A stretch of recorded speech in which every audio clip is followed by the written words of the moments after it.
Hello दोस्तों, मैं रुस्तम और आप देख रहे हैं नॉलेज लाइव। दोस्तों, आज हम लेकर आए हैं बिहार बोर्ड 10th क्लास का द्रक्षा उर्दू।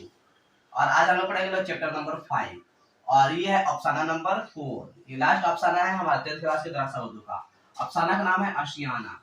आशियाना के माने होता है घर, जहाँ पे हम लोग रहते हैं लोग।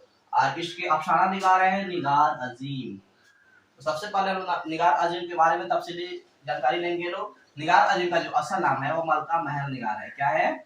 मलका महर निगार। और कलमी नाम निगार अजीम है, जो इसी नाम से मशहूर हुई है। इनकी पैदाइश यूपी में हुई थी। कब और कहाँ हुई थी ये एग्जाम में नहीं दिया, किताब में नहीं दिया है। कमर जहां की जो तालीम है वह उर्दू, ड्राइंग और पेंटिंग में एमए तक है। यानी उर्दू के अलावा ड्राइंग और पेंटिंग में इन्होंने एमए किया था 3 सब्जेक्ट में। इसके अलावा आला तालीम हासिल करने के लिए वो दिल्ली आ गए और सआदत हसन मंटू के अफसाना निगारी पर तनकीदी जायजा पेश करके जामिया मिलिया इस्लामिया यूनिवर्सिटी से पीएचडी की डिग्री हासिल की। ठीक है। इनके जो मशहूर अफसानी मजमुआ है वह है अक्ष, और ये 1990 ईस्वी में शाया हुआ था। दूसरा अफसानी मजमुआ है वह है गहन, और ये मजमुआ 1999 ईस्वी में शाया हुआ था। इसके अलावा इन्होंने बहादुर शाह जफर के ऊपर भी तनकीदी किताब लिखी है, जो आखिरी मुगल बादशाह थे। इसके अलावा इनका एक सफरनामा है जिसका नाम है गर्द अवारगी। इन्होंने किस नाम से सफरनामा लिखा है? तो गर्द अवारगी के नाम से सफरनामा लिखा है। अब हम लोग बात करते हैं इनके अफसाना आशियाना का किरदार। इस अफसाना का जो सबसे ज्यादा मरकजी किरदार है, जो हमें कहानी सुना रहा है, वो है जरीना, है ना, मरकजी किरदार है। और इसमें जरीना के सारे फैमिली यानी परिवार वाले का नाम है, जिसमें सिराज है वो जरीना के बेटा का नाम है, इरफाना उसकी बहू का नाम है, अदनान उसका पोता है जो 9 साल का है, दूसरा पोता है फरहान जो तकरीबन 5 साल का है, बरकत अली जरीना के शौहर है जो सरकारी नौकरी करते हैं, जो अब अपनी नौकरी से रिटायर हो चुके हैं। उनकी एक लड़की है रुकैया, है ना, उनकी बेटी है जिसकी शादी हो चुका है। ये इन्हीं लोगों के बारे में पढ़ना था। इनके जो लड़का है सिराज, वह बेंगलोर में नौकरी करता है और ये वहाँ पे फ्लैट लेकर के 7वीं मंजिल पे रहता है। लोग यहीं से सारे क्वेश्चन एग्जाम में आता है। और ये एक तरह से नफ्सियाती अफसाना है, क्योंकि जरीना वहाँ पे रहते रहते आ जाती है अपने बेटे के पास, फिर गाँव में वापस आने की फैसला कर लेता है।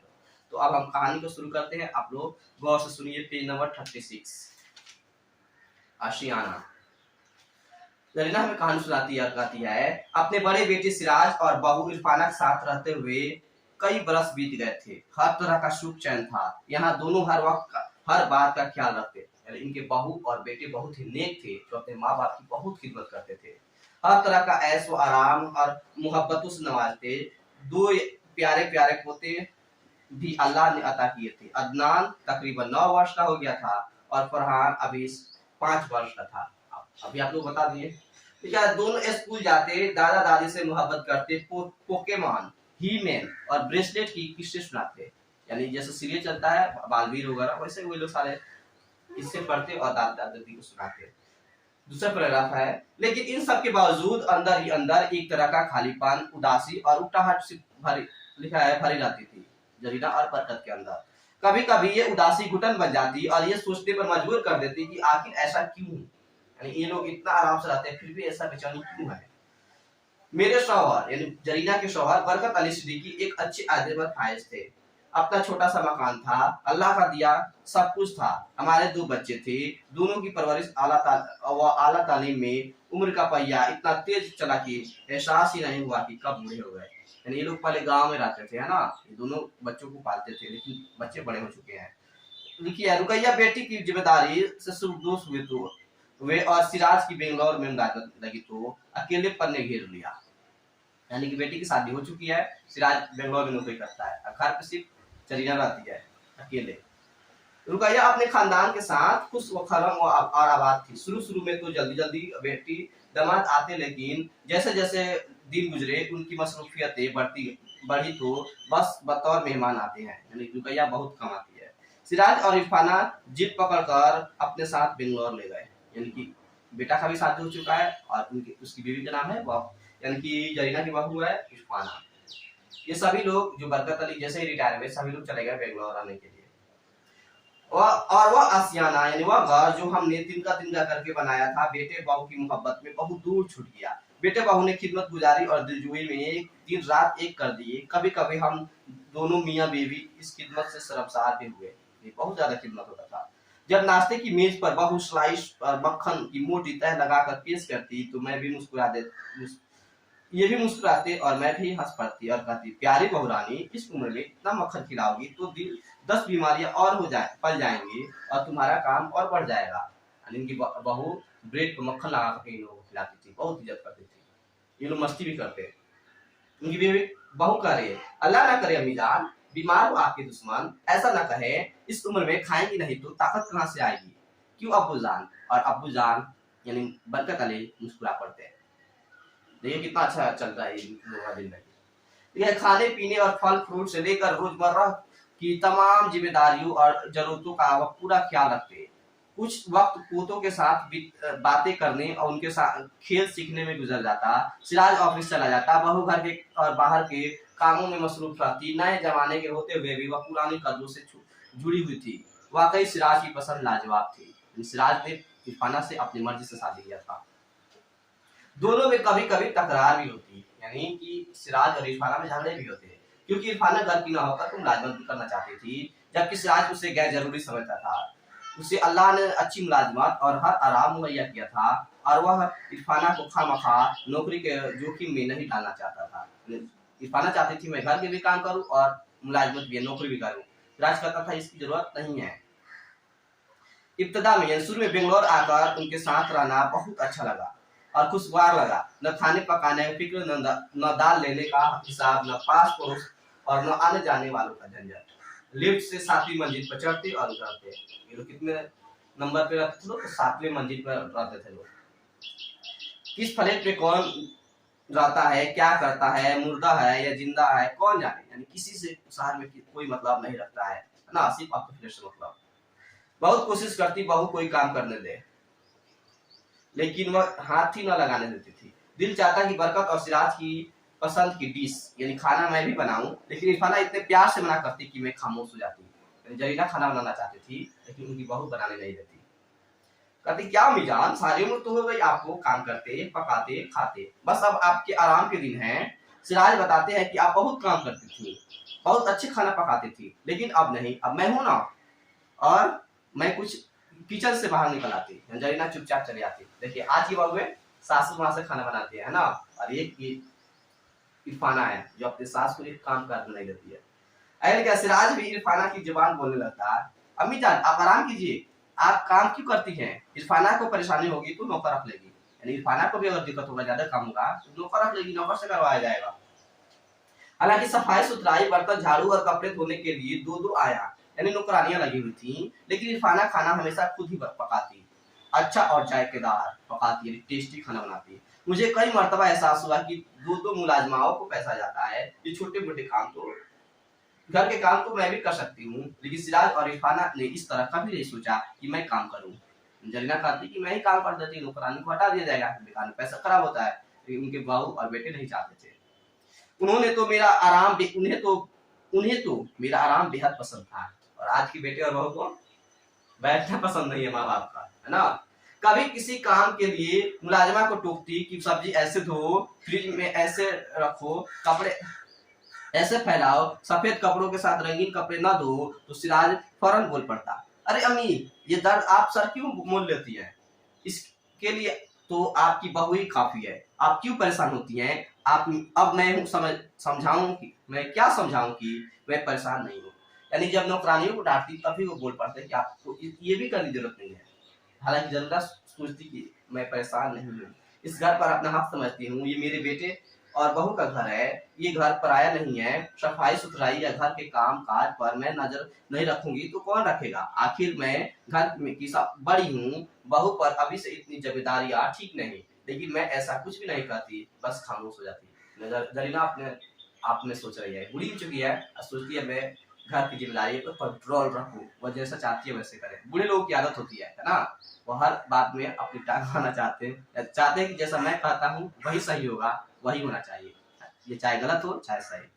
आगे लिखा है, दरअसल इरफाना ने अपने घर के निजाम और हकूक में किसी दखल अंदाजी की कोई गुंजाइश ही नहीं छोड़ी थी। इतना अच्छा से घर चलाती थी कि कोई कमी ही न थे। मैं शिकायत करती भी तो किस बात की? इन दोनों ने बड़ी इज्जत मोहब्बत और एहतराम के साथ मेहमानों की तरह अपने घर में और दिल में जगह दी थी। जब कभी दोनों में नाराजगी या खटपट होती तो मैं मौका देखकर सिराज से कहती, जरीना सिराज से कहती, बहू अगर मुलाजिमत करना चाहती है तो करने दो, पढ़ी लिखी है, आजकल सब लड़कियां करती हैं, और फिर मैं हूं ना, घर की तमाम जिम्मेदारी मैं संभाल लूंगी, खाली तो बैठी रहती हूँ, यहाँ मुझे कोई काम ही नहीं, फिर दो दो आया या नौकरानियां लगी हुई हैं। जरीना कहती है बहू को नौकरी करने दो, मैं घर की काम कर दूंगी। सिराज कहता है नहीं अम्मी, ये मसला नहीं है, नौकरी करना मसला नहीं है, इन बड़े शहरों के मसाइल दूसरे हैं, दिन भर बसों और ट्रेनों में धक्के खाने पड़ते हैं, और कभी और भी कई बातें हैं, और फिर खुदा न खास्ता कोई परेशानी हो तो चलो ठीक है, अब प्रमोशन होने वाला है, मेरी सैलरी और बढ़ जाएगी, और फिर कौन सा बहुत बड़ा कुंभा है हमारा। सिराज कहता नहीं अम्मी, नौकरी मसला नहीं है, बेंगलोर में ना नौकरी करने के लिए बसों में ट्रेनों में धक्के खाने पड़ते हैं, इधर उधर की परेशानियां होती हैं।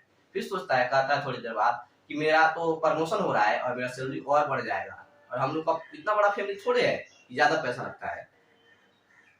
सिराज की दलील सुनकर मैं खामोश हो जाती और बहू भी बोल पड़ती, अम्मी आप फिक्र ना कीजिए, इनकी अकल में मेरी बात आएगी ही नहीं।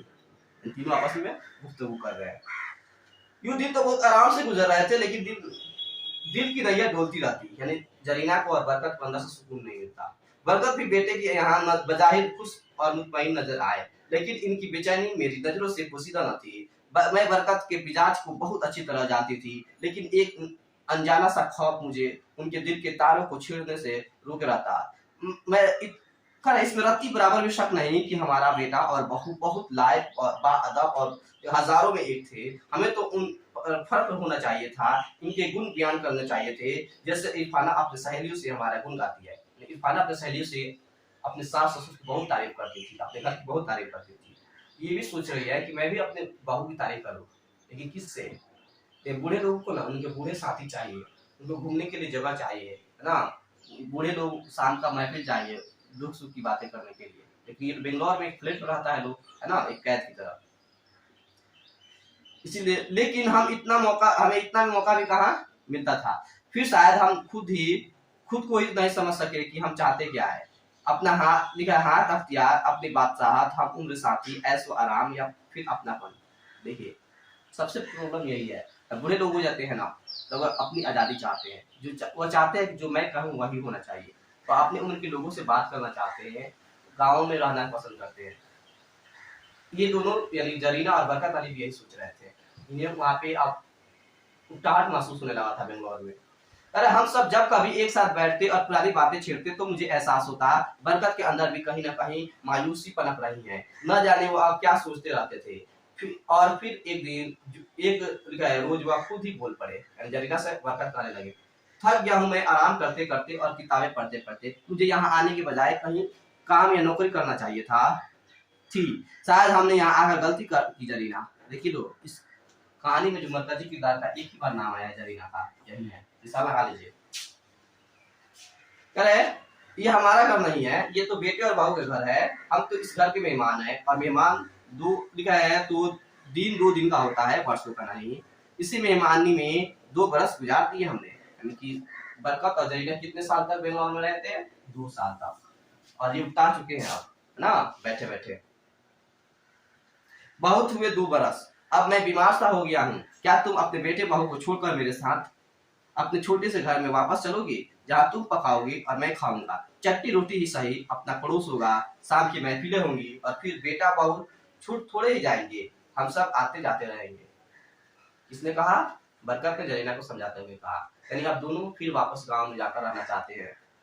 बरकत की मोहब्बत, अपनायत और खुद एतमादी ने मेरे अंदर सैकड़ों चिराग रोशन कर दिए, और हमने फिर अपना आशियाना आबाद करने का फैसला ले लिया, यानी बरकत अली और जरीना वापस गांव में आकर रहने लगे, और बेटे बहू से मुलाकात कर लिए जाते रहेंगे। दोस्तों ये कहानी यही पे खत्म हुआ। लफ्ज़ मानी अता करना यानी देना, फायज होना यानी मुकर्रर होना, यानी किसी अहदे पर नौकरी करना, शुरू दोस्त यानी मुलाजमत से रिटायर होना, दिलजोई यानी खुश करना, ख्याल रखना, शर्मसार यानी शर्मिंदा होना, निजाम यानी इंतजाम, फिर लिखा है खुद एतमाद यानी कि अपने आप पर भरोसा होना है, जो कि मेरे दुश्वारी परेशानी। दोस्तों इस अफसाना के जितने भी क्वेश्चन आंसर आए सब हम बोर्ड पर लिख चुके हैं। जैसे निगार राजा का नाम क्या आता है? मनपा माहिर निगार है, यहाँ पे दिया है। फिर लिखा निगार राजा ने किस मौजू में एमए किया है? तो उर्दू ड्राइंग और पेंटिंग में एमए किया है। फिर लिखा है निगार अजीम के अव्वलीन यानी पहले अफसाने मजबूर का नाम क्या है? तो अक्षय 1990 में शाया हुआ था। फिर निगार मजमूआ गान कब शाया हुआ था? तो 1999 में शाया हुआ था। फिर निगार अजय का सफरनामा का नाम क्या है? तो गलत आवाज़। इस तरह से सही और सही में मान फर्क क्या है? तो दोस्तों आइए क्वेश्चन हम दूसरे वीडियो में देखेंगे। ये वीडियो आपको कैसा लगा कमेंट सेक्शन में जरूर बताएं। अभी वीडियो पाने के लिए हमारे चैनल को सब्सक्राइब करें। तब तक के लिए शुक्रिया।